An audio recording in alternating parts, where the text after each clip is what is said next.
After you've watched the two videos that I had linked earlier, so you've watched the Food Network video and the Arts and Education video, you will notice that this particular mask is set up very similarly to the Arts and Education video. First, what I'm going to have you do is you're going to write your name in class in the flap. That's where I'm going to look for it. This one you don't need to do anything, so your name belongs in one of these, and then the other one you're just going to leave alone. Then what else we need to do is we need to kind of fix the fact that the photocopier cuts this off when it makes the copies. So I pull this and I curve and still come down just like that, and that kind of helps make that edge. And you'll notice that this is quite symmetrical. It's the same on both sides. And that's going to be one of the things that I am looking for in a part of this assignment, is that yours is symmetrical as well. As a part of this lesson, you learned a bit about the Day of the Dead, or Dia de los Muertos, and it's not a sad event. It's not a mourning period, so to speak. It's really a celebration of people who have passed away and remembering them. And something that can be quite common is adding marigolds or hearts or including their name in some way. So I like to design mine with that in mind. And something that I like to do is I'll kind of make it look like there's going to be a flower right on the forehead. So these V shapes will end up being cut out, and then they will come together and get taped together. So I can make it look like one thing by simply making them match, and then when I tape it together, it will look like the whole thing. Now, I am using a marker. You will be using pencil first, because that way you will be able to erase. That is important if you make a mistake. And I am following this fold because I want it to look like it goes together. And I'm going to pull this out. So I am trying to make it as symmetrical as possible. So you'll see I have two over here and two over here. Now if I continue to add designs and details, I'm going to make sure that I add on both sides. So I'm going to continue to work on mine, and you are going to continue to watch just for a few minutes so that you get the idea. And again, I am using marker just so that you can see my lines better. You will end up using pencil so that you can erase if you make a mistake.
At this point, I have my skull fairly filled with designs, and I kept mine simple this time. I'll show you a couple of examples later where I got a lot more detailed in my work, but I have used the full space that I have. There's a little bit of empty space, but not a ton, and it is symmetrical, so I have done the best that I can to have it the same on this side as it is on that side so that it matches. So that's called linear symmetry, which is also a great geometry and mathematics vocabulary word.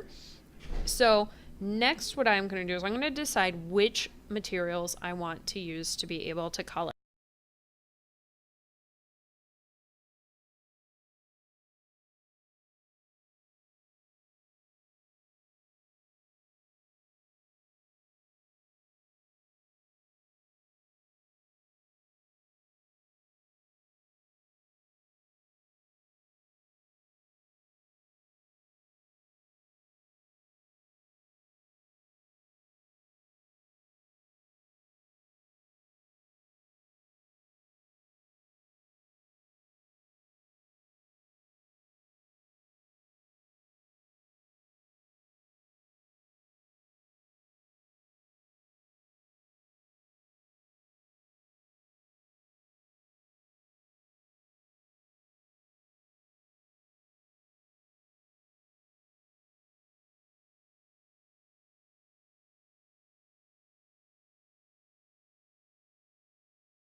Now that I have finished coloring my piece, I am going to take a minute and I'm going to cut it out.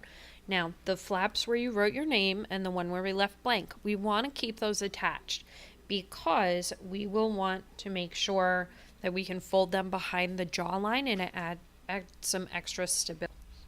You're going to want to cut really carefully. What I tend to do is I will go around the entire shape first, and then I go back and cut out where all of those triangles are that I need to get out.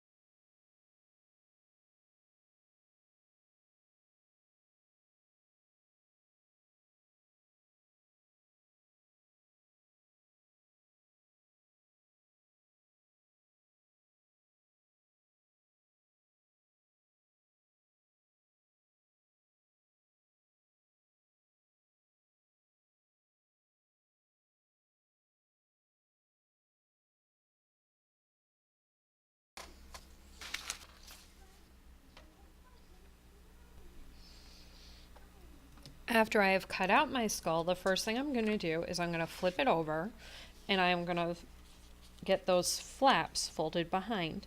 So I bend them towards me so I can see where that black line is, and I crease them down. And I do the same thing on this side, and this way your name and class will end up on the back of your skull on the inside, so I'll be able to find it later. Now we're ready to start taping. I am not going to tape this one up right now, but I will show you about how to do it. And I will tell you that a lot of the times it is helpful to have two people work on this at the same time. So you would put a piece of tape along here and along here to get the flaps taped down so that they stay together. Then the hardest spot to tape is the jaw, and this is where it can really help. What you kind of do is you fold it too far and then you pull it apart just a little bit so that you can get that fold really lined up well. One person would hold it down, the other person would tape it. So I do a piece of tape going down the center. I also then do a piece of tape across here and across here. I almost make an uppercase I, and that helps really hold that section together. After that is taped, I come up here and I do something very similar. So I'll make it go too far. So if you look at the front, see it's overlapping too much. But then it's easier for me to scooch it back apart to where those edges meet. And I would put a piece of tape along here and one across there, almost like an uppercase T, but for us it would be upside down. And then I would do this one and this one as well. I have a couple of the sugar skulls that are finished and they've been all assembled, and I'll show you what those look like in a moment.